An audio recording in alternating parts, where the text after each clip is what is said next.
ውድ ቻናላችን ቤተሰቦች እንኳን ወደ ቻናላችን በደህና መጣችሁ። በሰባተኛው ሳምንት የእንግሊዝ ፕሪሚየር ሊግ በስታንፎርድ ብሪጅ በተደረገው ጨዋታ ቼልሲ ሊቨርፑልን 2-1 በሆነ ውጤት ማሸነፍ ችሏል። በዚህ ጨዋታ ላይ እንግዲህ የተመለከትኩትን ነገር ይዤላችሁ መጥቻለሁ። እናንተስ ምን ታዘባችሁ ከዚህ ጨዋታ የሚለውን ሀሳባችሁ እንዳለ ኮሜንት ሴክሽን ላይ በመጻፍ አሳውቁኝ። ሰብስክራይብ፣ ላይክ፣ ሼር እያደረጋችሁ የቻናሉ ቤተሰብ እንድትሆኑ በአክብሮት እጠይቃለሁ። እንደዚሁም ወደ ሁለተኛው ቻናላችንም እየሄዳችሁ ፕሮግራሞችን እየተከታተላችሁ ሰብስክራይብ፣ ላይክ፣ ሼር እንድታደርጉም ከወዲሁ በአክብሮት እጠይቃለሁ። አሁን በቀጥታ ወደ ጨዋታው የምንገባ ይሆናል። ይህ ጨዋታ እንግዲህ በስታንፎርድ ብሪጅ ነበረ መደረግ የቻለው። በዚህ ጨዋታ ላይ እንግዲህ ቼልሲዎች በካይሴዶ እና ስታቪዮ ባስቆጠሯቸው ሁለት ግቦች ሊቨርፑልን 2-1 በሆነ ውጤት ማሸነፍ ይችላል። የሊቨርፑልን ብቸኛ ግብ ኮዲ ጋክፖ ነበረ ማስቆጠር የቻለው። በዚህ ጨዋታ እንግዲህ ዙሪያ ስናነሳ እንግዲህ በመጀመሪያ የምንመለከተው ሊቨርፑሎች ይዘውት የገቡትን አሰላለፍ ይሆናል። በዛሬው ጨዋታ እንግዲህ ከሞላ ጎደል አምና ሊቨርፑል ስኬታማ ያደረገውን ቡድን ይዘው ነበረ የገቡት። በእርግጥ እዚሁ ቲም ላይ እንግዲህ 3 ቅያሬዎች አሉ ከአምናው ይዞት ከሚገቡት አሰላለፍ አንጻር። እነዚህም ቅያሬዎች እንግዲህ ኬርኬስ፣ አሌክሳንደር ኢሳቅና ማማር ዳሽቪሊ ብቻ ናቸው እንጂ ሌሎቹ በዚሁ ቲም ውስጥ እንግዲህ ላለፉት 2-3 ዓመታት አብረው ሲጫወቱ የቆዩ ተጫዋቾች ናቸውና በተለያዩ አስተያየቶች እንግዲህ ወደ ቤዚክ ነገር መመለስ መቻል አለባቸው። አምና ስኬታማ ወዳደረጋቸው አጮት ስታይል መመለስ አለባቸው፣ ተጫዋቾቹም መቀየር አለባቸው ስንል ነበርና ያንን ለማምጣት ያሰቡ ይመስላል። በተለይ ደግሞ የመሀል ሜዳ ጥምረቱን ስንመለከት እንግዲህ ማካሊስተር፣ ግራቨንበርች እና ሰቡዝ ላይ ነበር አብረው መጫወት የቻሉትና የአምናም እንግዲህ በዋነኝነት አሰልጣኝ አርነ ስሎት ሲጠቀሙት የነበሩት አሰላለፍ ይህንን ነበረ የሚመስሉና በፈጣን ሁኔታ ነበረ ሊቨርፑሎች ይህንን ጨዋታ መጀመር የቻሉት። በተለይ ደግሞ የመጀመሪያዎቹን 5 ደቂቆች ያህል እንግዲህ ሊቨርፑሎች የተሻለ ቡድን ሆኖ ነበረ። ከዛ በኋላ ግን ቼልሲዎች የተሻለ መንቀሳቀስ ችሏል። በተለይ ደግሞ ወደፊት በሚሄዱበት ሰዓት ቼልሲዎች የተሻለው ቡድን ሆኖ መገኘት ችሏል። በዚህ ጨዋታ ላይ እንግዲህ ቼልሲዎች ይዘውት የገቡት ታክቲክ ሊቨርፑሎች እንዲቸገሩ ያደረጋቸው ይመስለኛል።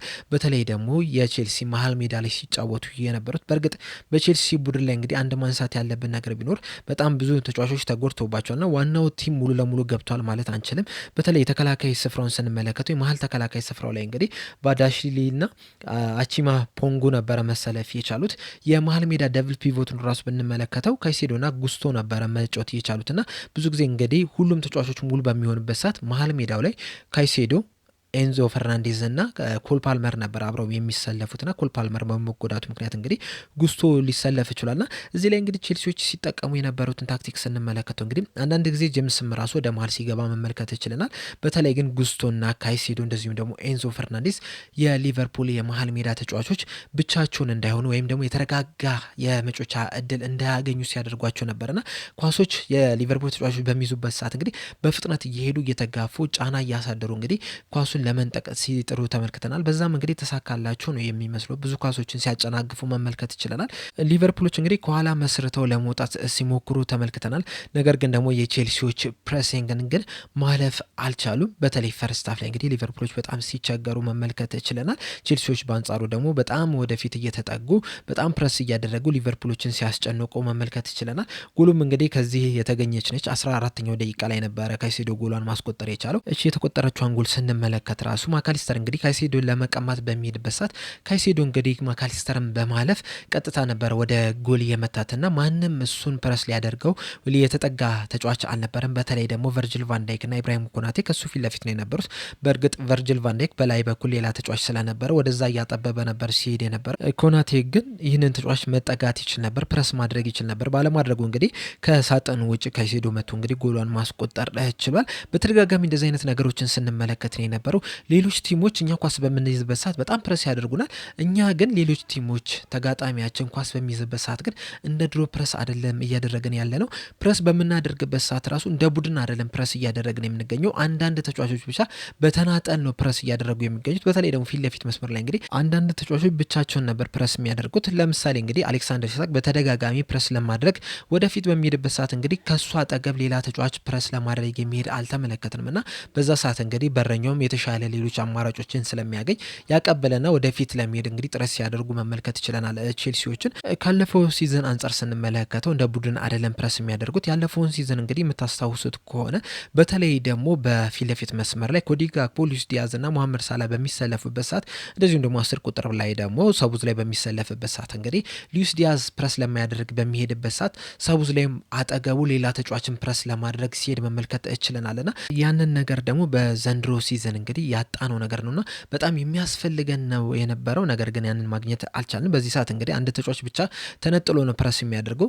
እንደምታውቁት እንግዲህ በዚህ ጊዜ ያለው አጨዋወት እንግዲህ በረኞች በእግራቸው መጫወት እንዲችሉ ነው እየተደረገ የሚገኘውና በዚህ ጨዋታ ላይ እንግዲህ ሳንቼዝ እግር ስር በምትሆንበት ኳሷ እንግዲህ አሌክሳንደር ኢሳቅ ብቻውን ፕረስ ለማድረግ በሚወጣበት ሰዓት ሳንቼዝ ደግሞ የተለያዩ አማራጮችን ያገኝ ነበር። በግራ በቀኝም ተጫዋቾችን ያገኝ ነበርና ለነሱ ያቀብላል። በዛም ምክንያት ደግሞ አንድ ተጫዋች ቀነሱ ማለት ነው ቼልሲዎችና ወደፊት ለማጥቃት በጣም በፍጥነት ነበረ ሲሄዱ የነበሩትና አብሮ ፕረስ ያለ ማድረግ እንግዲህ ሊቨርፑልን በጣም እየጎዳው ነው እየመጣ የሚገኘው። ያለፉትን ጨዋታዎች እንግዲህ በደንብ መመልከት እንችላለን። ሌላኛው ማንሳት ያለብን ነጥብ ቢኖር ደግሞ ምንድነው ተከላካዮቹ ኳስ በሚይዙበት ሰዓት ኳሷን ምንድነው እያደረጓት ያለው የሚለውን ነገር ማንሳት ያለብን ይመስለኛል። ያለፈው ሲዝን እንግዲህ አንድ የሊቨርፑል ጥንካሬ የነበረው በተለይ ደግሞ ኳሱ ቨርጅል ቫን ዳይክ ስር በሚሆንበት ሰዓት እናም ፕረስ ሊያደርጉት በሚመጡበት ሰዓት እንግዲህ በረዥም በዲያጎናል ፓስ ለሞሐመድ ሳላህ ሲያቀብል በተደጋጋሚ መመልከት ችለናል። ያ ደግሞ ጫናን ለመቋቋም አንደኛው መፍትሄ ተደርጎ ነበር ሲወሰድ የነበረው። ፕረስ በሚያደርጉበት ሰዓት በረዥም ኳስ ትጥላለ፣ ከዛ ለካውንተር አታክም ይመቻል። ተመሳሳይ ነገር እንግዲህ በትሬንት አሌክሳንደር አርኖልድ መመልከት ችለናል። በተደጋጋሚ ዲያጎናል ፓሶችን ሲያደርግ ተመልክተናል። ዘንድሮ ግን ያንን ነገር ያጣ ነው ይመስለኛል። ቡድኖች ብዙ ጊዜ ቨርጅል ቫን ዳይክን በጣም ተጠግተው ነው የሚቆሙት። ከዛ በኋላ ኳሱ የኮናቴ እግር ስር ይሆናል። ኮናቴ ደግሞ እንደዚህ አይነት ነገሮች ላይ ጥሩ ተጫዋች አይደለም። ሌላኛው ያጣነው ነገር ቢኖር ደግሞ ዲያጎናል ፓስ ባይኖር ራሱ እየገፋ ድሪብል እያደረገ ሲሄድ መመልከት አልቻልንም። ከዚህ በፊት እንግዲህ በተለይ ደግሞ በየርገን ክሎፕ ስል ማቲፕን በደንብ የምናደንቀው ነገር ቢኖር ምንድነው ድሪብል እያደረገ እንግዲህ በጣም ወደፊት ሲሄድ መመልከት ችለን ነበረ። ይህንን ነገር ደግሞ ከዚህ ቡድን በጣም ያጣነው ነገር ነው። በተለይ ደግሞ ኢብራሂም ኮናቴ እንደዚህ አይነት ነገሮች ላይ ብዙም አይደለም። በእርግጥ አንዳንድ ጊዜ እንግዲህ ወደፊት ሲሄድ መመልከት ችለናል ድሪብል እያደረገ፣ ነገር ግን ብዙ ጊዜ አላደረገውም። በዚህ ጨዋታ ላይ እንግዲህ እሱ ተቀይሮ ከወጣ በኋላ ነው የእሱን ቦታ እንግዲህ ራያን ግራቨንበርክ በያዘው ሰዓት ግራቨንበርክ ስር በሚሆንበት ሰዓት ኳሱ እንግዲህ በጣም ወደፊት እየሄደ ሲጫወት መመልከት ይችለናል። ያ ደግሞ ፕረሱን ሰብሮ ለማለፍ ሲመቸው ተመልክተናልና እሱ ወደፊት ይሄዳል። ከዛ በኋላ ኳሱን ለሌሎች ተጫዋቾች ፓስ እያደረገ እንግዲህ እነዛ ተጫዋቾች ወደ ጎል ሲሄዱ መመልከት ይችለናል። እና እንደዚህ አይነት ነገሮች በተደጋጋሚ ማየት ያለብን ነገር ይመስለኛል። ለዚሁም መፍትሄ ደግሞ አንደኛ ኢብራሂም ኮናቴ እንደዚህ አይነት ነገሮችን በተደጋጋሚ እንዲያደርግ ማድረግ ነው። ሁለተኛ ደግሞ ራያን ግራቨንበርክን በቋሚነት እዛ ቦታ ላይ እንዲጀምር ማድረግ ነው። ሶስተኛው ደግሞ በጃንዋሪ የዝውውር መስኮት እንግዲህ ሌላ ተከላካይ ማምጣት ያለባቸው ይመስለኛል። ምናልባት እንግዲህ ባለፈው በክረምት የዝውውር መስኮት እንግዲህ ግን አምጥቶት ቢሆን ኖሮ ፓሲንግ ላይ በጣም ጎበዝ ተጫዋች ነው። ድሪብልም እያደረገ ሲሄድ መመልከት ይችላል እና ለሊቨርፑል ትክክለኛው ተጫዋች የመሆን ቻንሱ በጣም የሰፋ ነው የነበረውና እሱ ባለመምጣቱ ምክንያት እንግዲህ ትንሽ የተጎዳን ይመስለኛል። ሌላኛው እዚህ ጨዋታ ላይ ማንሳት ያለብን ነገር ቢኖር ደግሞ ምንድነው አሁንም የተጫዋቾች የግል ስህተት አለ። እነዚህ የግል ስህተቶች እንግዲህ ጨዋታን ልታሸነፍ የሚያስችልህን ነገር እንግዲህ እያሳጣን ነው የምንገኘው። በተለይ የዛሬ ጨዋታ ላይ እንግዲህ ኮዲ ጋክፖ እንዴት ሙሉ 90 ደቂቃ እንደተጫወተ በጣም ነው ግራ የምጋባው። በእርግጥ ይህ ተጫዋች ሊቨርፑል አቻ የሚሆንበትን ኳስ ማግኘት ይችላል። ነገር ግን ደግሞ ከዛ በኋላ መቆየት አልነበረበትም። ፌዴሪኮ ኬዛ እድል ሊሰጠው ይገባ ነበር። ምክንያቱም እንግዲህ በተለያዩ አጋጣሚዎች ላይ ኳሶችን ሲያገኝ እንግዲህ ሲንተፋተፍ ሲቀማ መመልከት ይችለናል። በተለይ ደግሞ በአንዱ በሁለት አጋጣሚዎች ላይ ፓስ ቢያደርግ ኖሮ እዛው ሌላ ነገር ውስጥ ለመግባት ጥረት ከማድረግ ይልቅ ፊት ለፊቱ ለነበረ ተጫዋች ቢያቀብል ኖሮ የተሻለ እድሎችን መፍጠር እንችል ነበረ። ነገር ግን ያንን ከማድረግ ይልቅ ሌላ ሀሳብን ነበር ሲፈልግ የነበረው። በቃ እንዴት ላድርገው እያለ ሲወዛገብ እንግዲህ እግሩ ላይ ሲንተፋተፍ የቼልሲ ተጫዋቾች መጥተው ሊቀሙት ይችላልና እንዴት ሙሉ 90 ደቂቃ እንዳጫወተው በጣም ነው ግራ የተጋባሁት። በተመሳሳይ መልኩም መሐመድ ሳላህም ጥሩ የሚባል ለምሽት አላሳለፍም። በተለይ ደግሞ ይበልጥ የሚያበሳጨኝ የመሐመድ ሳላህ ምንድነው በፊትም አለበት ይህ ነገር፣ ይሄ መሳሳት የሚባለው ነገር ራሱም ዝም ብሎ የሚሞክረው ነገር አለ። በዚህ ጨዋታ ላይ እንግዲህ ከአንድም ሁለት አጋጣሚዎች ላይ ከሱ ለተሻለ ቦታ ላይ ለነበረ ተጫዋች ማቀበል ሲችል ዝም ብሎ እየመታ እንግዲህ ሙከራ ሲያደርግ እነዛ ሙከራዎች ኦን ታርጌት ራሱ አልሆኑም፣ ኦፍ ታርጌት እየሆኑ እንግዲህ ኳሶቹን ሲያባክን ነው የነበረውና እነዚህን ኳሶች ከሚመታቸው ይልቅ ለማቀበል ቢሞክሩ ኖሮ ምናልባትም ይህንን ጨዋታ አሸነፈን ልንወጣ የምንችልበት እድል ነው የነበረን። ሌላኛው ተጫዋች ደግሞ ማካሊስተር ራሱ ገና ምርጥ የሚባለው አቋሙ ላይ ገና አልመጣም። ብዙ ነገሮች ይቀሩታል ከዚህ በኋላም። እንደዚሁም ተከላካዮቹም ዝም ብሎ ሲንተፋተፉ ነው የነበሩት። በእርግጥ ሳቡዝ ላይ የቀኝ ክንፍ ተከላካይ መስመር ላይ ከገባ በኋላ ከሁለተኛው አጋማሽ ላይ እንግዲህ የተሻለ መንቀሳቀስ ይችላል። ነገር ግን ደግሞ የመሀል ሜዳ ተጫዋች እንደመሆኑ መጠን መከላከል ላይ አሁንም ክፍተቶች አሉበት። በተለይ ደግሞ እነዚህ ስሩ ቦል በሚሄዱበት ሰዓት እንደዚሁም ደግሞ ኦቨርላፕ አድርገው የቼልሲ ተጫዋቾች በሚመጡበት ሰዓት እንግዲህ የትኛውን ተጫዋች መከላከል አለብኝ የሚለው ነገር ላይ እንግዲህ እንግዲህ ግራ ሲጋባ መመልከት ችለናል። ይህንን እንግዲህ ሙሉ ለሙሉ ሳውዝ ላይ ልንወቅሰው አይገባም፣ ምክንያቱም የመሀል ሜዳ ተጫዋች ነው እና በማያውቀው ቦታ ላይ እየተጫወተ የሚገኘው። እንደዛም ሆኖ ግን ጥሩ የሚባል እንቅስቃሴን እያደረገ ነው የሚገኘው። ምናልባትም እንግዲህ ዛሬ ከሊቨርፑል ጥሩ እንቅስቃሴ ካደረጉ ተጫዋቾች መካከል እንግዲህ አንደኛው ልንጠቅሰው የሚገባው ሳውዝ ላይ ነው።